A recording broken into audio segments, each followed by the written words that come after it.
Hey guys, this is Pete with Crunch Time Coaching, and big news in the tennis world. Rafael Nadal and Uncle Tony are parting ways.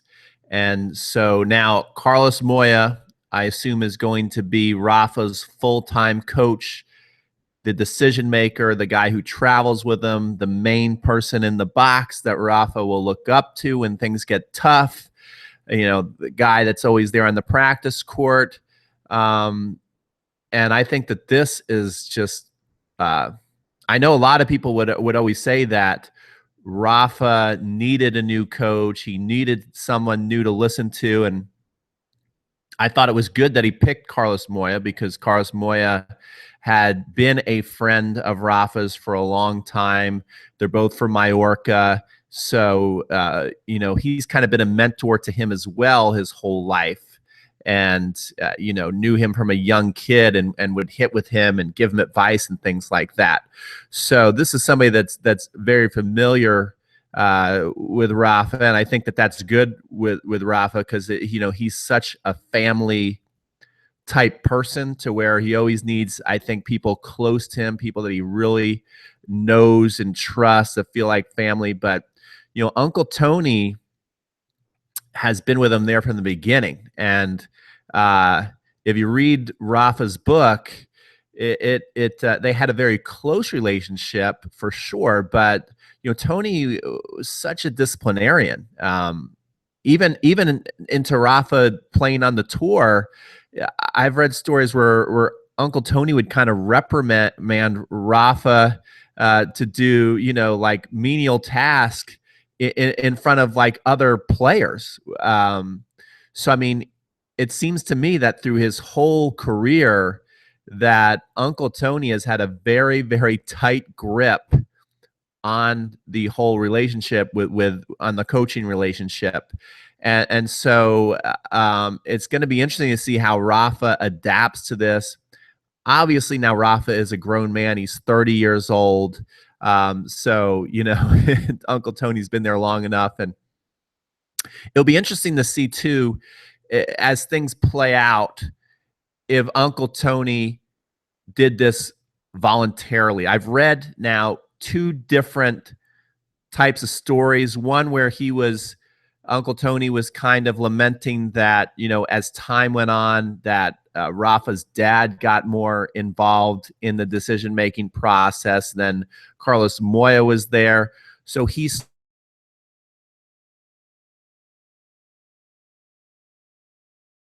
Tony, if you really follow the relationship closely, kind of demanded that control. And even when Rafa was a kid, the parents kind of gave that control to Uncle Tony. But I think it was maybe frustrating for Uncle Tony to see, okay, I'm traveling on the tour here. This is not easy work to do month after month, year after year. And now I'm not really getting the control I want either. And probably feeling, Rafa is of age to where maybe he doesn't need that, kind of control factor on him anymore, that he's ready to, be his own man, 30 years old. And so it'll be interesting what Uncle Tony is going to go back and do. Is he's going to go back and he's going to work at Rafa's tennis academy. So that's where he's going to be. So he's still going to be very much involved in tennis. I just want to pull up an article for you guys so we can show you some of Uncle Tony's quotes. So I'm going to share my screen. Always scary to do on a live broadcast, but we're going to do it. We're going to share the screen. I'm going to go to the internet here. So also comment. Let me know what you guys think.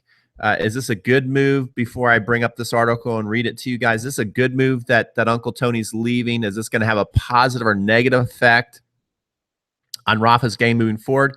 So you can see right here, we're on the ATP website, and this is breaking news. This is the first I've heard of it. Rafa's in good hands is what Tony says. So after a long and successful career, Tony will no longer coach Rafa Nadal from 2018. The Spaniard will step down, and he'll be under good hands. When we traveled to Australia, he made the decision already. So he already made up his mind, and he told his wife of the decision. He didn't tell Rafa, but now he's going to be coaching at the academy, something that makes him very happy. Rafa will be perfectly attended to by Carlos Moyà, so he's gladly handing over the reins, it sounds like. When we left Melbourne, didn't say anything to Rafa, but I said goodbye to everybody because I knew it would be my last time. I said goodbye to the driver, the person who always looked after us, the tournament director. Toni said the decision was primarily related to a draining life and constant travel, the desire to spend more time with his family, and the excitement of having a permanent role at the academy. So he's excited about that. He's been thinking about it thoroughly. It's the right time to do it. He's an old man, he said. The years and years of traveling has put a lot of tension and stress that competition produces. So he's really excited. And he did say that let's imagine a scenario where Moyà is not available for a few tournaments and my nephew asked me to help. I told him I'd be sure to do it.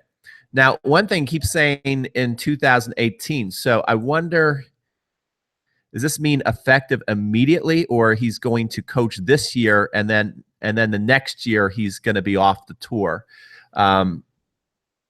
We'll find out very, very soon. If you guys know that, comment and let me know. So I'm going to stop sharing the screen. And I want to now come back to you guys. So let me come back here.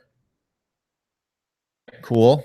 I want to talk about a deeper issue too, just before we sign off here, is, Uncle Toni, if you read the book, was a very hard disciplinarian, always made Rafa sweep all the courts in front of the kids, always made him work the hardest in front of all the kids when he was growing up as a kid.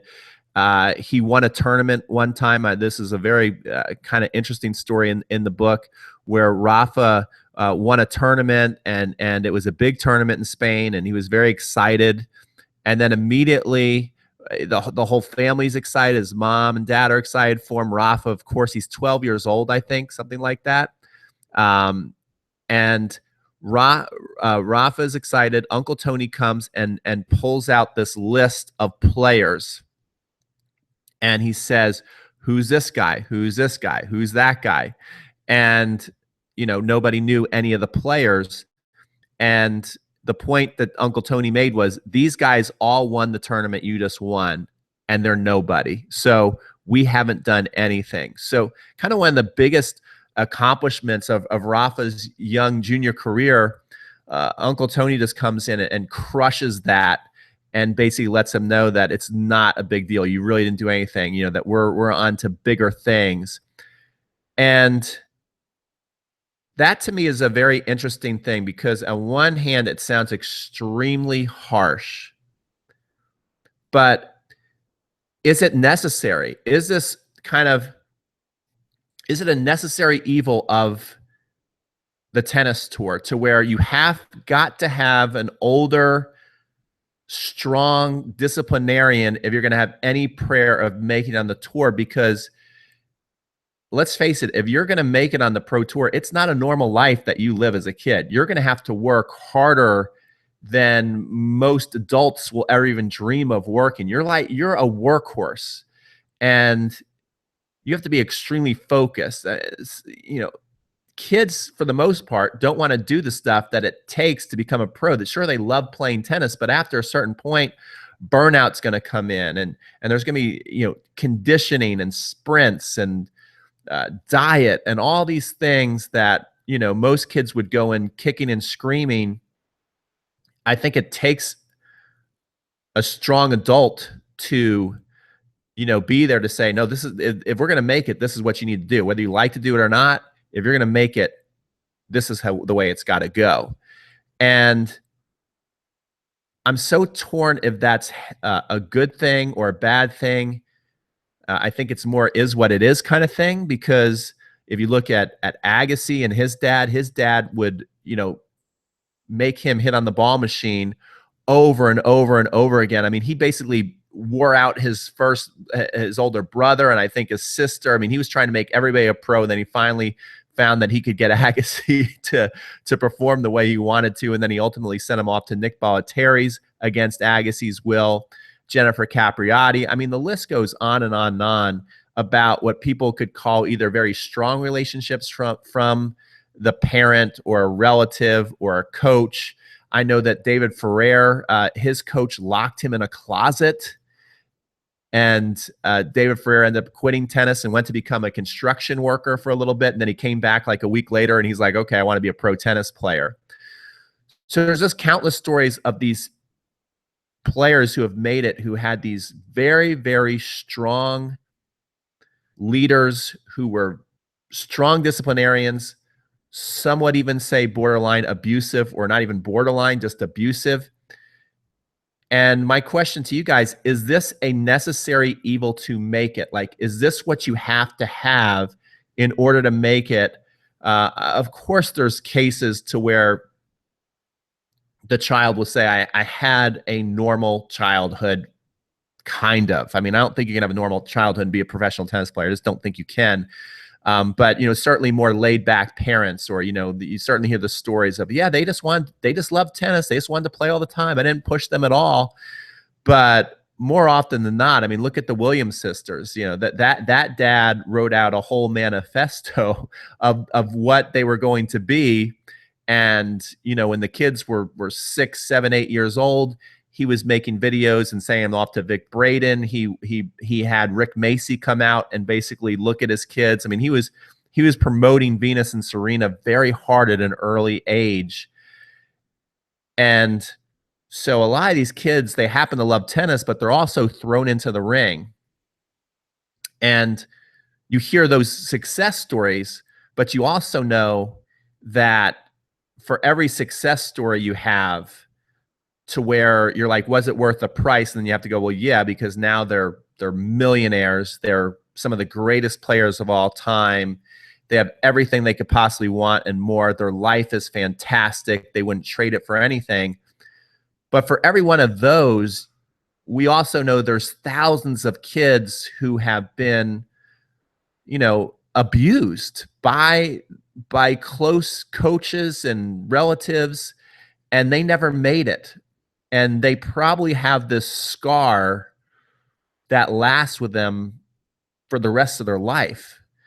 And, you know, it's not healthy unless I think you make it to some degree, right? I don't know.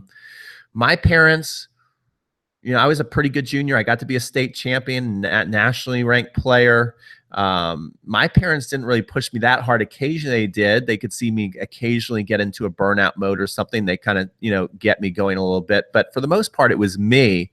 But looking back at it, you know, maybe I needed to be pushed a little harder by my parents. But the odds are I probably wouldn't have made it anyway. That's just the odds. You never know. But I think if you are going to make it, it needs to be a very obsessive,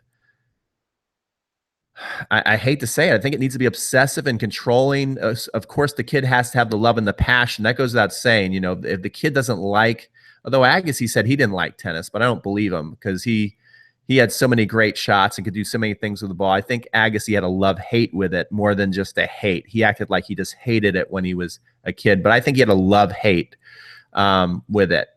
I think you have to have some kind of love, but I think you also have to have somebody in your corner who is like, dude, I don't care if you don't feel like hitting balls today. You're hitting balls. You know, I don't care if you don't feel like running up that hill. You're about to run up that hill. Because, you know, let's face it, we are, as human beings, we ultimately like the easy way out so often. And unless there's somebody there to say, no, there is no easy way out today. You've got to do this. And if you don't do this well, and if you don't try 100%, then we're not even going to leave until you do it. So that's just the way it is. And then that person realizes, okay, there's no way I'm going to get out of this unless I like bust my butt, give it 100%, go all out. And then you end up being Rafael Nadal, who is obviously the most competitive tennis player I've ever seen. I mean, that guy fights like a dog. And obviously, Uncle Tony's handed a lot of great life lessons. As hard as he was on Rafa, Rafa certainly knows Uncle Toni loves him. You know, he certainly knows Uncle Toni would probably take a bullet for him. He knows Uncle Toni always had his best interest in mind. You know, he knows that. And he also, you know, has learned to be very humble with Uncle Toni. Uncle Toni's always taught him humility, that no one's better than you, but you're not better than anybody else. And so, you know, Rafa has great manners. I mean, you can see a lot of Uncle Toni's influence, but it was also a tough influence sometimes when even Rafa's parents, if you read the book, Rafa's parents are like, oh man, like he's taken this pretty far with our son. You know, I'm sure that had to be hard sometimes to go, you know, I don't know about Uncle Toni being in charge of our kid's life for so much of the day, because he can be scary sometimes. But is it a necessary evil? Let me know what you guys think. Is that strong disciplinarian a necessary evil if you are going to make it to the highest level, which means becoming a pro? And is it worth it? Because we know for every success story, there are thousands and thousands of kids who worked so hard, were close to being abused or abused, who did not make it. They don't have anything to show for it except for a lot of really kind of maybe sad memories. So like to know what you guys think. And also, what do you think of Rafael Nadal now that Moya is going to be the guy? Is this going to be okay? Is Rafa going to go on and win the French Open? I think he could now be the favorite again, since he had such a great showing at the Australian Open. For Rafa, he always talks about playing with the right feelings, and he also says that he feels very good physically. So his confidence is back, and the clay is what he loves. So let me know, guys. That's it. If you don't know who I am, my name is Peter Freeman. I am with Crunch Time Coaching. I own Crunch Time Coaching.